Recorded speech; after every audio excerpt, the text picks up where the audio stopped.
Great. Good afternoon, everyone. My name is Jacques. I'm the Financial Director of Red and Yellow, and welcome to today's webinar about working from home. I'm actually calling you from the island of Malta, where I've been in the fortunate position the past 2 years to actually be working remotely for Red and Yellow as the Financial Director.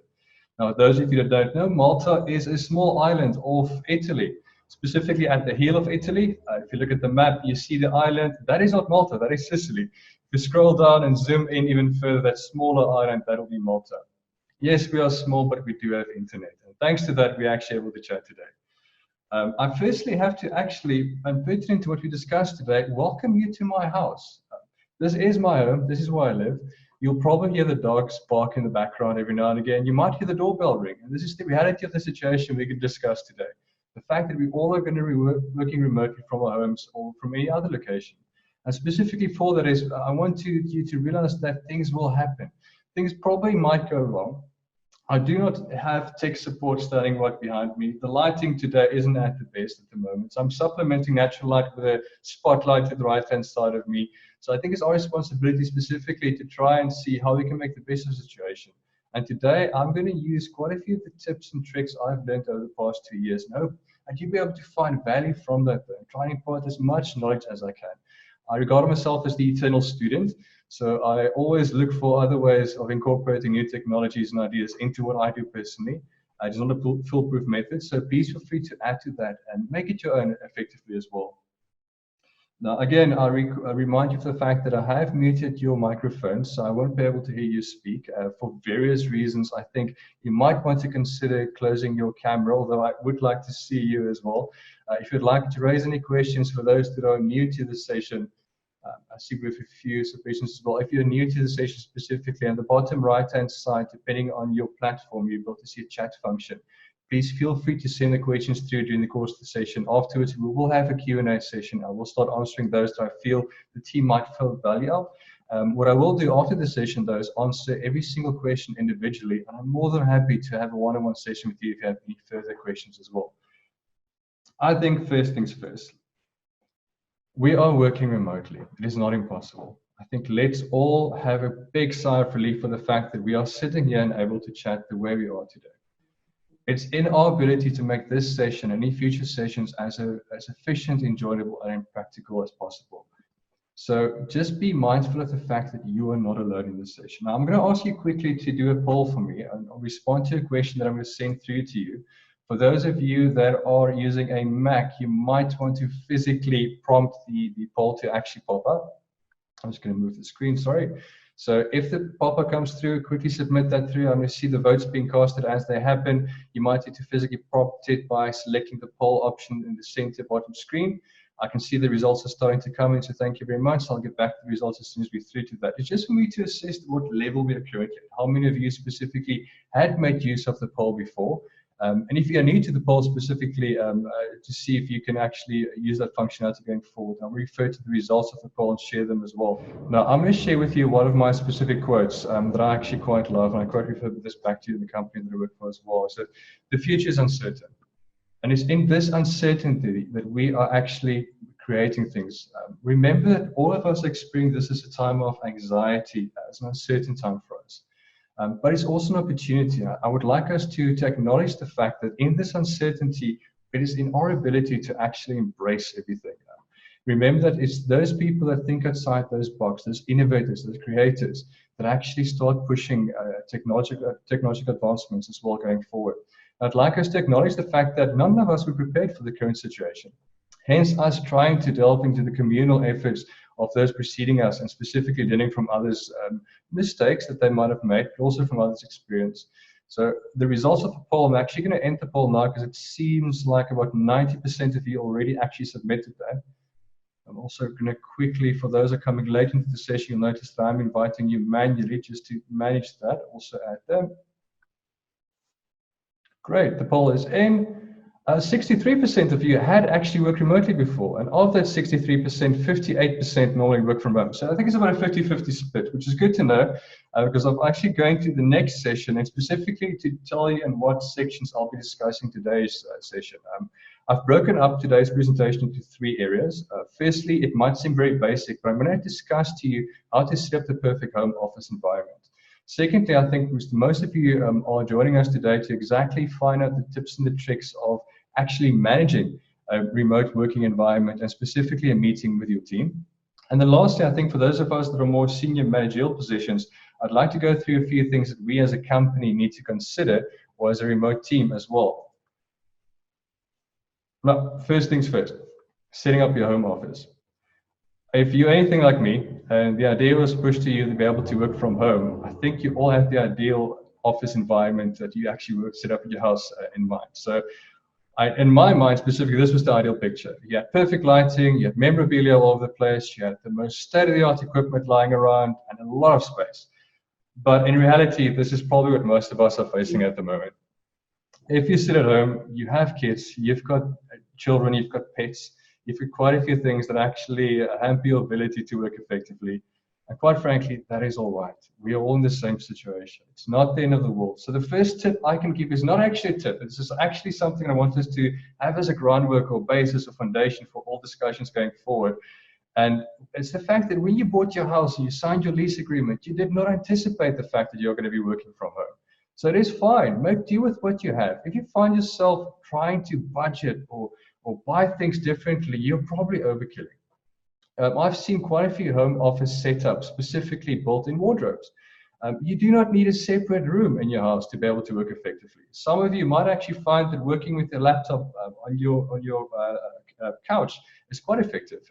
I would not recommend that in one of the future tips I'll show you, but specifically, you do not need to spend a lot of money. I think that's very important. It's something we have to actually keep in the back of our minds to be mindful of as well. So this is quite a long quote, but also one I think that sets the scene for the next tip. And it's usually our time and the structure of a day that is influenced by other people. Now, if you read through the rest of the quote, you actually see the crux of the issue is the fact that we normally divide and plan our day going forward with the influence of those people surrounding us in office environment. Without those people, we actually have no structure by default. So the first tip I really want to give you is structure and routine. It's key, it's paramount, it's the most important thing that you actually have to be mindful of. You will need time to adjust. So try to initially keep the changes from your historical routine to a minimum. Do your morning chores like you always did. Do your family chores like you always had done. Tend to your pets, tend to your kids. And be very important, actually dress up. Go through that morning routine that you have been doing for the past few years. And you'll see, I noticed there, I've written down there, the attire is quite important. I'm a man I like wearing my suit and tie, so I'm a man of routine. I'm unable to function in the morning without a first cup of coffee and without actually taking a shower as well. So if it works for you, continue doing it. Be mindful of the fact that the bulk of you will not be able to drive into office anymore. And if you're like me and you're working in the working in Capital, living in the northern suburbs, your morning commute could be anything from an hour to 3 hours on a daily basis.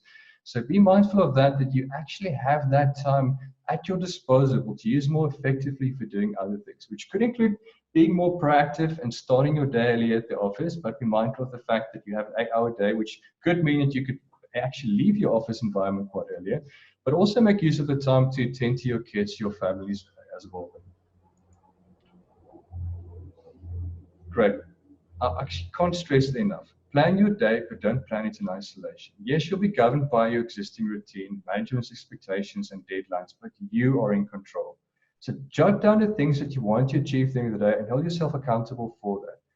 If it works for you, copy, paste, and repeat. Without the physical interaction of colleagues and managers, one could easily lose track of time. I personally find that although I'm a man that's quite clued up with the digital side of things, I prefer my analog watches. I prefer being able to see a clock on a wall in front of me, visually see how much time has passed and how much time is left. That works for me personally. I recommend you find your own tool or methods to effectively manage your own time. Stick with that, and if it works, continue using that. Tip number 2, I've seen this video actually doing the rounds on social media again. For those of you that don't know, Professor Kelly was actually very famous, I think 1 or 2 years ago, while he was actually busy with a live interview at the BBC from his house. It's quite very funny. He was actually at his house environment when his toddler walks into the live BBC interview and starts dancing behind him. He didn't actually notice that at first. And what made it quite funny was the fact that I think the caretaker or au pair came in with a leopard crawl and tried to remove the kid, not knowing she was actually in full-blown video of the BBC as well. So my big point there is life happens. It's all right to make mistakes. We're all in the same environment. It will happen. It's bound to happen.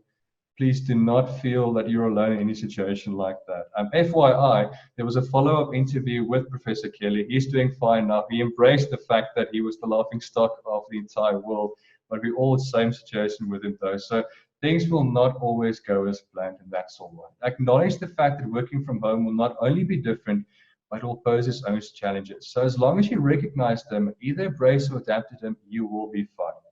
I think personally, Professor Kelly will have learned the importance of locking your door when you're busy with an interview with the BBC. Tip number 3, setting up a dedicated workspace. And I've divided this into 4 categories specifically. And the first is location, location, location. Choose a spot in your house that is quiet, private, and can be used every day. It's bonus if it can be a separate room, but any space can actually work as long as you've moved some furniture around and use that daily space as well. The space itself, give yourself enough room. Bear in mind, it's not only for your laptop, your PC, and your mouse, but also specifically for you to take any notes. If you find yourself bending or having to awkwardly move around, you probably haven't set aside enough space for you to. Personally, I always have my mouse pad to my right-hand side and my piece of paper on my left-hand side to make notes. So bear in mind, your workspace should actually be the size of your desk at the office if you can. If not, you'll find yourself unnecessarily wasting time moving furniture about. Lighting. As I'm sitting here, I'm not too proud of my lighting scenario at the house at the moment. Now, I've got we call it a winter and a summer office. It's not actually an office. We just move the desk around in the house. Natural sunlight is best. If you're typing, the light should preferably be from the top, so you'll be able to see the keys. If, like now, you're in a presentation facility and you're actually in a boardroom meeting, anything like that, have the light actually come to you from front. And I've told many people as well prior that imagine yourself taking a selfie. You know what the light should be. The light should actually be from the top and in front of you to make the selfie visible afterwards. So make sure that light actually reaches your face to provide sufficient ample lighting and also avoid the silhouette effect if light is from behind you. And the most important thing to remember is you have to take care of your back and your neck. So the most expensive thing in my house is actually the chair that I'm currently sitting on. It's not very expensive, by the way, but it actually is comfortable. And bearing in mind that you're going to spend the most of your day working and sitting at your desk, it is not an ergonomically designed chair as well. It's not your office environment. You haven't bought this furniture with intent to work from it on a long-term basis. But bear in mind that if it's not comfortable, you need to address that quite early on in the situation to make sure that you actually look after your back, which is why I would like to just bear in mind that there's quite a bit of ergonomically designed apps out there that you could use and advice on the internet. Make use of that advice, but make it your own. I said, I think I'm 1.86 meter last I checked. I'm getting older, so I'm shorter in my older age. I'm actually quite taller than the average person, so I find that those tips that they give you online aren't actually applicable to me. Personally, I feel that the screen should always be eye level at the center of the screen. I find that slightly looking up or down continually across an 8-hour day does tend to hurt your neck and your back. So for me personally, I have the camera quite higher than eye level from top of mate in the screen center, and it works perfectly for me myself as well. What I also find is I have to force myself to get up from the desk every now and again. So specifically, I see quite a few admissions coming through now. Welcome to everyone joining us now for this live webinar. I'm specifically talking about ergonomic design of your layout of your office environment. At this stage, I would like to remind everyone that it's ideal for you to be moving about and taking breaks. I'll get to the break tip now as well. And what I personally do is I've actually downloaded an app from the Android store. Its purpose is to remind me to drink water every hour, which I don't always do, but it actually specifically is used by me to remind myself to get up and stretch. So make use of all those tips and tricks out there as well. People are sharing quite a few apps and advice at this stage. Go through them, read through them, and learn from them. Tech. Now, I'm going to share after this session, I'll send an email to each and every one of you about a free resource that you can download. This has been drafted by Glenn Fleischman, who's actually been advising quite a few of the bigger companies, specifically in the marketing industry. He gives us I think it's a 55-page advice brochure are things you need to consider when you're unfortunately forced to temporarily work from home. And it goes into detail about the tech that you need to consider. He himself being a tech guy, I think there's a slight overkill in some of the pros and cons, but there's quite a nice read and highly recommended reading for us when preparing for your office environment. And he speaks about the various things you need to consider. And the first one is the need for the second screen. Now, I am contradicting myself by saying that you shouldn't ideally be spending a lot of money. If you have these lying around, use them. If you have access to those already at the office and are allowed to take them home, please consider doing that by speaking to your superiors. Things you need to consider is, after a few days of working, is things like a speaker, a microphone, earphones. Earphones specifically is something that I can't do without. You have various types of earphones. I don't overkill by going the noise cancelling ones. I've got a fairly quiet office environment. One of the biggest options you do have is over-ear versus in-ear. Over-ear are those big, bulky ones that you press over your ears. I find that if you have a 6-hour meeting like I do on a monthly basis, they tend to actually hurt your ears quite often. The other thing is an in-ear microphone earphone might have a headset function. Now, headset function, the only thing it does, it actually mutes one section of your earphone, so you actually aren't able to hear your own voice that well. Personally, I found that works quite well. What I also personally use is a wireless keyboard and a mouse, in addition to the laptop. It's just a personal preference. So bearing in mind that ideally you shouldn't be changing your routine that much. Within reason, if you are able to source these assets, make use of them. Let's quickly submit one more person. Then discipline yourself. You will be tempted, but stay strong. Remember that your goal is to do the same volume of work you've previously done, but from a remote location. So avoid things that will distract you. The TV room, the kitchen. Avoid scheduling tasks that are personal in nature, like shopping and visits to family members. Avoid too many exceptions to your daily routine.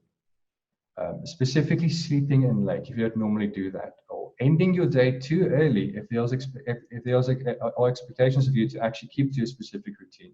Without taking adequate breaks from work, employee productivity, mental well-being, and overall work performance will begin to suffer. So take your breaks, take your lunch hour, and try to keep it around the same time every day. This has to entail you physically removing yourself from your desk and mentally engaging in another non-work related activity. Consider walking the dog, calling up a family member, or catching up with the latest news online. Preferably do not engage in any normal chores around the house, as this will be your hour to rest and not the hour you're supposed to still be working. Now, what I typically find is I actually switch off my PC and log off on the same time every day. And personally, I find that it's most effective to book your lunch hour in your own calendar. It not only reminds you to take lunch, firstly, which is quite effective, but specifically, it also actually helps other people in your office environment to know that you won't be available during that break session as well. Now, here is a slide I think I would like us all to just look at and recognize. It's the sound of silence.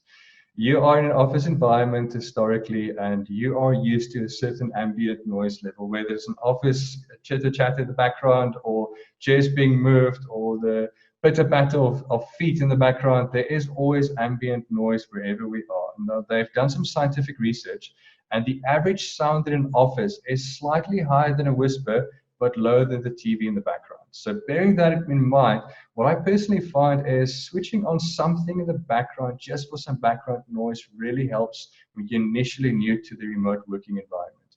Those first 3 days had been torture for me, I must say. 2 years ago, when I first started working remotely, I was going crazy because it was too quiet at the home environment. So what I've done actually personally is I've logged into a streaming site, and there are various other sites you can go to. Antenna Bayern. I'm not promoting the site, just give an example. I don't speak German. It is a German streaming site. I went to the top 40 function. Now, the reason I went to the German site is because I couldn't speak German. I wasn't able to understand and follow any of the conversations the presenters were having, but I could appreciate the music. So it wasn't distracting enough to actually make my work ineffective, but actually was enough to ensure sufficient ambient noise in the background so it wasn't too quiet for me to work in. Now, this was the result of research that was done in 2019 before the entire Corona situation. And I want you to just read through that and assess it and actually assimilate the information that is provided to you. And this is the real struggle and the statistics of people that actually had been working remotely. They refer to themselves as digital nomads, not necessarily just at home. The struggles of people that actually had been working remotely up to this point. And you'll see at the top of the list is the inability to actually switch off at the end of the day. Now, what does that actually entail? I mean, if you're done working in the course of the day, you have to switch off your PC and walk away from your computer screen. Now, the biggest mistake made by remote workers is the inability to switch off at the end of the day. And this can negatively affect their ability to actually work and their work-life balance. And this echoes the importance of having your work and personal life being separate. So it's not a good idea to actually have your home office in your bedroom or your living room. If this is the place where you physically and mentally normally relax. It's not ideal to be the first thing you see in the morning your computer screen. So make sure that you have a physical separation from your work environment and the environment you relax. But more important is utilize that. If you close at the end of the day your computer screen, do it properly, switch it off and walk away. And lastly, the last tip I can give you is to enjoy your perks. It's not a sin to embrace the perks of working from home. You've got more time with your kids, your family, your pets. Do embrace that, do enjoy it. One thing I do have to warn you against, and a good example is those of you that have those step or pedometer measuring applications on your cell phone or on your wristbands, you'll notice that the number of steps you take in the course of the day is going to substantially decrease. Be mindful of the fact that you are going to burn less calories, and as tempting as it might be, the kitchen fridge and the door should preferably be closed. Snacking is very dangerous when working remotely. Just be mindful of that. I'm going to quickly switch over to those specifically that have worked remotely before, and I have quite a few of you actually. Now, if you've set up your office environment, you are actually going to be started working from home. The question is, how can you effectively do that? Just be mindful of the fact that you're still part of a team, just remotely. Now, I'm actually going to start sharing a poll within a few slides just to gauge what your level of activity is and experience with using messaging apps and tools at your disposal, and share it with the entire group. But just bear in mind that the single most important factor when working remotely is communication. Now, at Red and Yellow, we've a few years ago identified the need to always be transparent in our meeting rhythms and routines, and we've identified the Rockefeller habits as something that we can implement. Now, I'm not going to go into detail what those habits are. Please feel free to Google that and do some research. But one of the things that he suggested is having regular meeting rhythms and routines set up front. So these are examples of what we typically do at the office, and which we are still doing despite the fact that we're working remotely. And the first one is your daily stand-up. Now, the idea of a daily stand-up is to be very short. It is quite informal. If you have the opportunity to be face-to-face with your colleagues when doing a stand-up, you physically stand.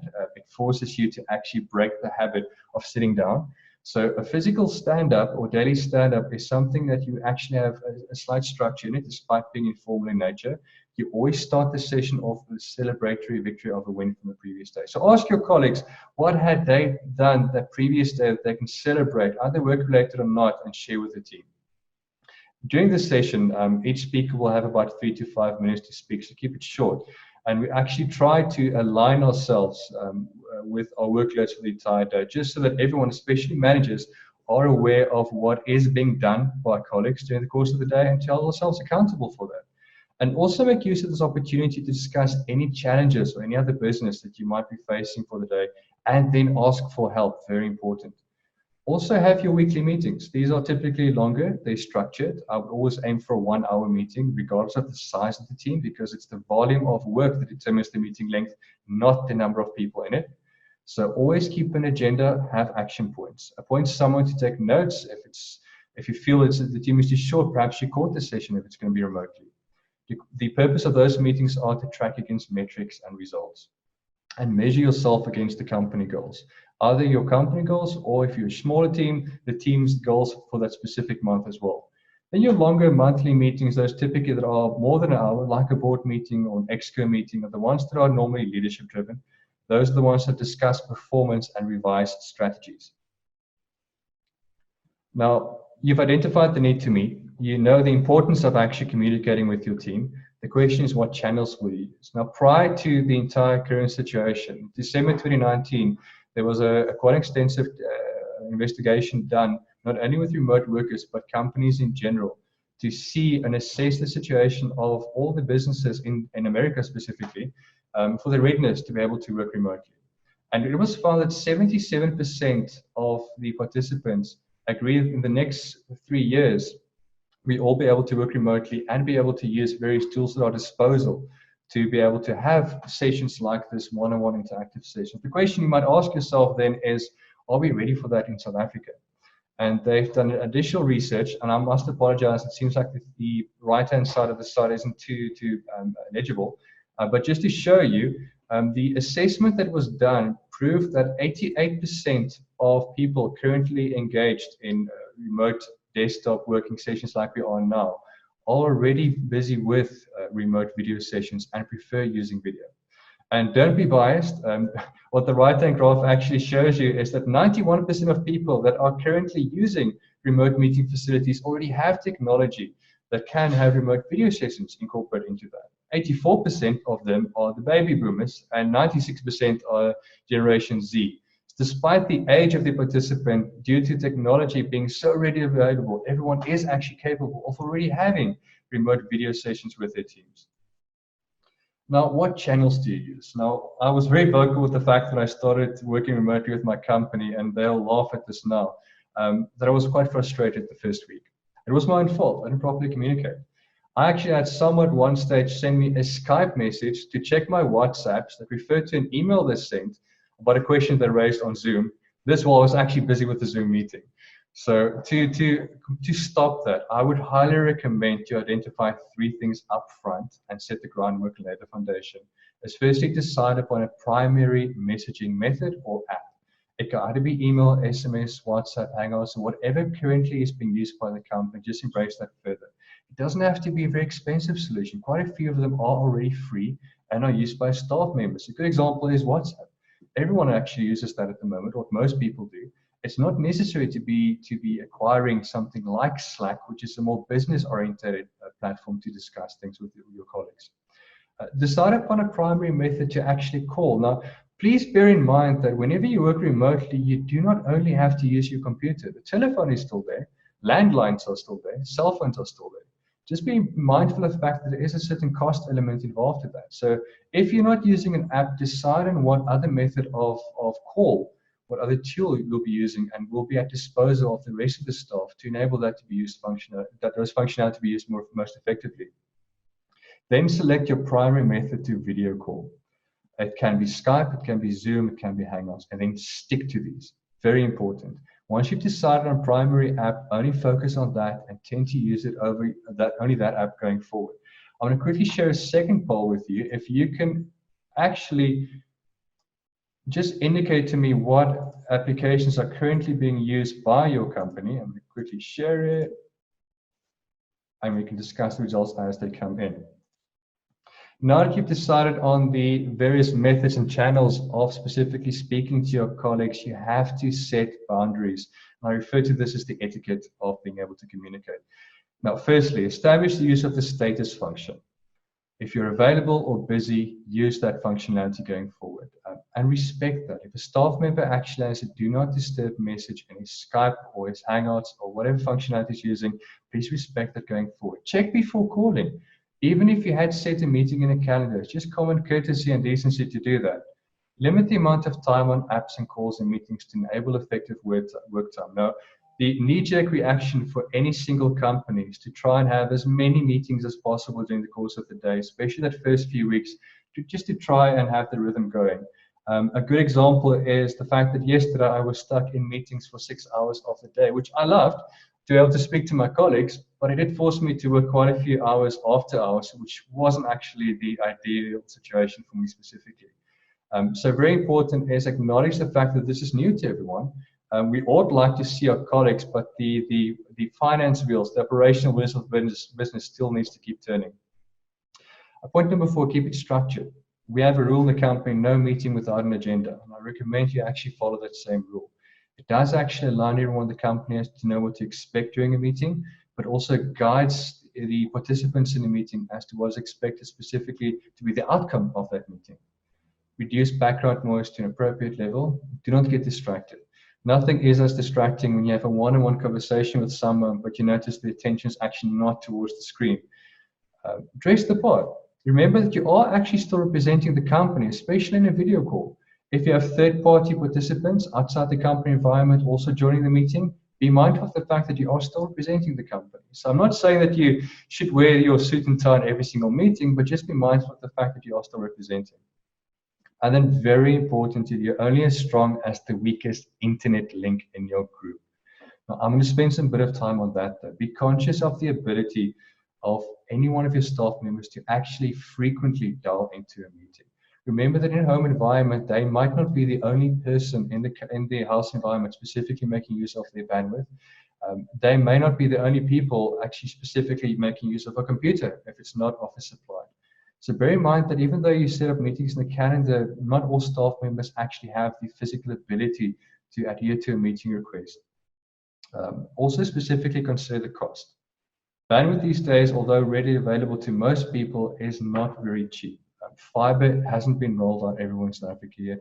If you have a cell phone connection, connecting via the internet with your phone, it's not going to be cheap. So if you're going to enforce a policy or be subject to one specifically that forces you to be online, firstly, which has its own requirements for bandwidth, but then also remotely video chat, which is very bandwidth intensive, you have to consider that additional cost to a staff member. So consider fronting that money up front for them, or actually specifically funding the results for them. Now I'm going to share the results of the poll. Interestingly enough, 54% of you still make use of email. Personally, I am surprised because emails is quite lengthy. It forces you to actually still read the entire email. So as long as they're short, I think they will work. If you are still making use of emails, I would highly recommend you consider discussing with staff members and your colleague what that email etiquette might actually be. Keep them short, specifically with the fact that quite a few people are now going to sit 24/7 in front of either a computer or a cell phone connected to the internet and be sending off emails. So my recommendation for those of you still making use of email to actually communicate is to set some ground rules. For instance, not to send company mails after 6 o'clock in the afternoon, expecting results directly thereafter. If you use video app Zoom, I'm happy to hear that. So most of you are actually familiar with Zoom. I'm a firm believer of the capability of the app itself then as well.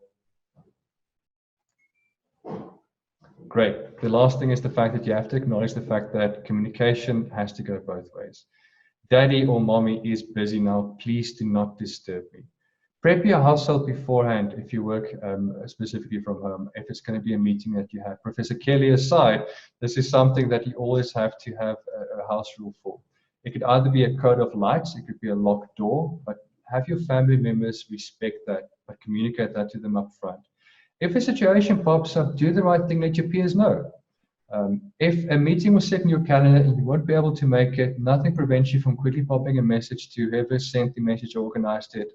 Just let them know that you might be a few minutes late or specifically unable to have the meeting. Use your calendar to book personal time if you know it beforehand.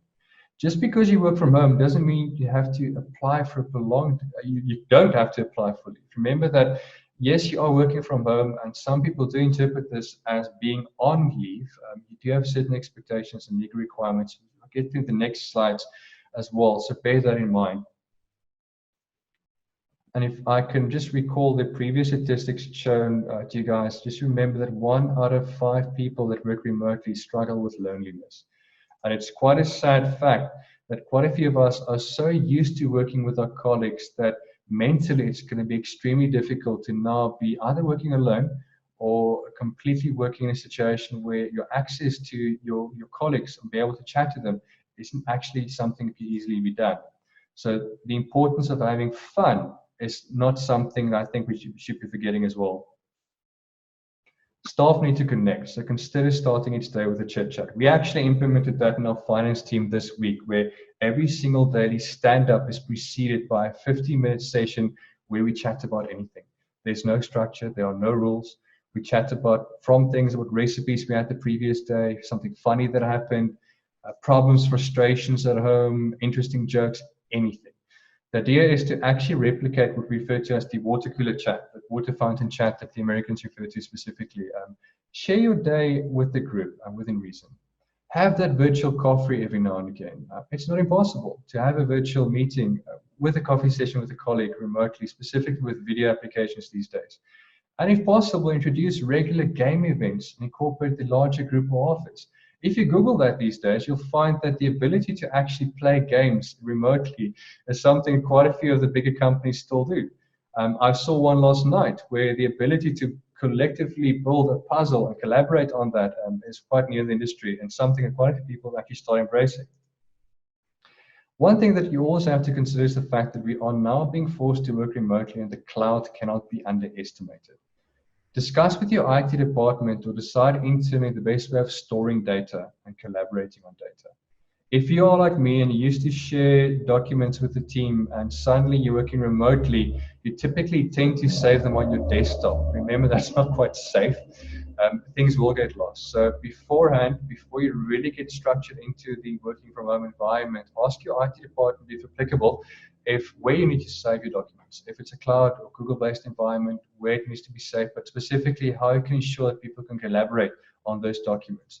And that's where version control is very important. There's nothing as frustrating as working on a document for 8 hours, having a colleague open it and completely wipe out everything you've done. So just be mindful of the fact that not all applications, especially the Microsoft ones, historically used to allow people to work, collaborate simultaneously on a document. So just investigate that beforehand before you start specifically investing too much time in that. And never before has backups been so important than there are these days. With a backup, I also refer to the ability of staff members to have access to login details. You're not in the office environment anymore, so if you're the person that made use of the company card or logged in specifically for subscriptions and renewals, you're going to have a fail-safe policy in place as well. Share those details with an appropriate member of staff. If you're unreachable, something urgently needs to be renewed, just share those details. Have a backup plan in place for any future scenario as well. And the last section of today's presentation, I specifically wanted to chat about things that we tend to forget.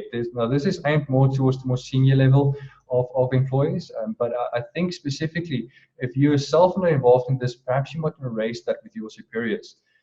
Now, working from home is the easy part. The other things you need to consider and specifically discuss with your team. And this is compliance and statutory requirements. If your company has an internal security or protection of personal information policy, you still have to adhere to them. Log out of your PC when you're not using it, and keep the amount of information you share or the data that you share is openly available to the public to a minimum. I specifically refer to the situation where the POPI Act or the GDPR Act might not be promulgated yet, but yes, it is enforced. So do not have personal information of clients, whether it be physical form or just on screen digitally, be shown and easily accessible to any person. So specifically adhere to your company security policies. Some of you may introduce electronic signature policies for the company as well. I would highly recommend, if you're making use of legal documents, to actually invest in a reputable application to do that electronically for you. I have been horrified to see that quite a few of our suppliers, even clients, have been sending me Word documents and Excel documents with a copy-paste of a PDF or screenshot of a signature. That is not very secure. Nothing in theory could have prevented me from copying that signature in any document going forward. So please be mindful of that. Now, have you considered the possibility that working from home is actually affecting your company's insurance policy? Great if you're working from your own laptop. If you're working from a company resource from another location, it might have implications with your insurance company. So nothing prevents you from quickly picking up the phone and dialing your broker, just to make sure that your assets are still covered. By default, they're covered if they're on a company's premises or location. So just make sure that you are still covered for a remote working scenario. And has your HR department clearly defined the types of leave and how they might change given the remote environment as well? How secure or safe is your private internet connection? Now might be a good time to reset your router password, specifically if you feel it might be compromised. Now might be a good time to discuss sharing of those login details with your family and friends. If your kids are teenagers and they browse the internet, you might want to discuss those browsing tendencies and policies with them specifically as well. Accounting systems. Now, obviously, I'm quite biased. I'm the financial director, so this is something quite close to my heart. Establish a system of internal controls for purchase orders and requisitions. We now have the scenario where historically my company made use of physical documents that had to be signed off before purchase order has been purchased through the system. So now we have to rethink that scenario. In your case, I would not recommend overly investing in digital systems, but just having a method of approval by email could be sufficient. Just make sure that you keep the audit trail. You have an annual audit that you have to comply with. There are certain VAT and SARS requirements that have to be complied with. So if you give approval, make sure you probably PDF print and save those approvals somewhere. And consider the company card. If you are sending the company credit card home to a colleague or to an employee, make sure they don't save those login details or save those credit card details on any form or platform as well. By default, and I know specifically Chrome does this for Google, it will actually try and prompt you to save the document details and those credit card details for future use. Just have a policy in place where it isn't automatically saved by your staff members. And tax. Do not forget statutory deadlines. VAT tier 1s, EAP tier 1s, provisional tax, they still have to be submitted and paid. If you are an employee, quite a few of the expenses you're incurring to be able to work from home aren't tax deductible. If you're an independent freelancer, and this I can discuss with quite a few of you afterwards as well, some of those costs are tax deductible. Just be mindful of that. If you as an employer have employees working from home that are quoting you and asking you for purchase orders to be signed off or to reimbursed for any cost that they in their personal capacity are incurring, have those documents be issued in the name of the company because they are deductible in most cases as well for income tax. This was the presentation part of of today's webinar, and I would just like to remind you of the fact that you are not alone. Quite a few of us are going through the same problems and situations you are going through now. Quite a few of us are doing this for the first time. So make use of the collective knowledge and experience of your peers and your team, and good luck. I'm actually going to go through the questions quickly that was sent through. Great. So one of the questions came through is what video camera I am using at this moment. So it is not an expensive one. To be brutally honest, this was one I picked up secondhand. Your onboard computer your computer will come with an onboard camera if you're using a laptop, most likely. I personally find that because I'm a taller person, my default camera is too low. I don't like people looking at my nostrils while I speak, so I invested in an extremely cheap second-hand camera. I think I bought it from I call it the UK version of Gumtree. It's a Logitech one. It is HD. I would recommend HD. Be mindful of your bandwidth when acquiring any new assets as well.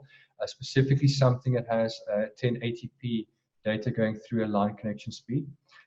Aim for something that's slightly more mobile. Mine is detachable.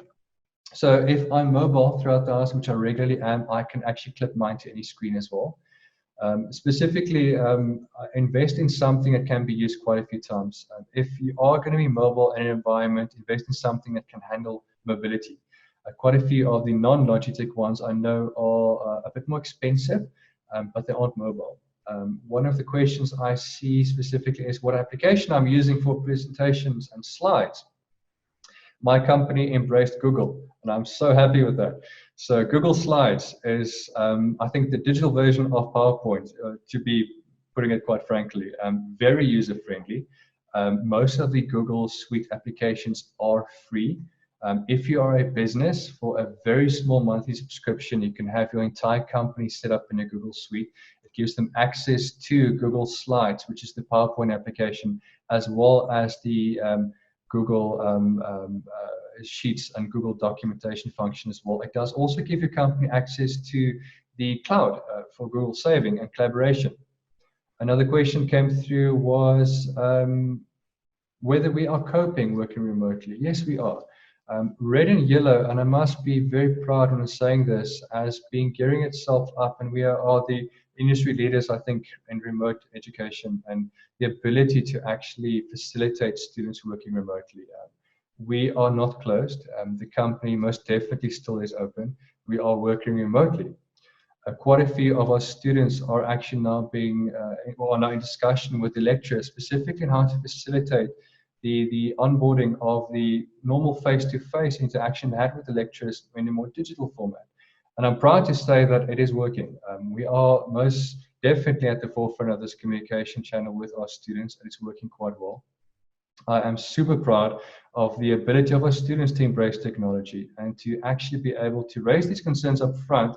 It speaks to the adult nature of the student, but also the fact that we as Red and Yellow, we also acknowledge the fact that 10% of the student base are going to be studying for free and be sponsored. And even for those students, we have made use of the ability for the students to come through the campus to still make use of our internet connection speeds and access rights as well.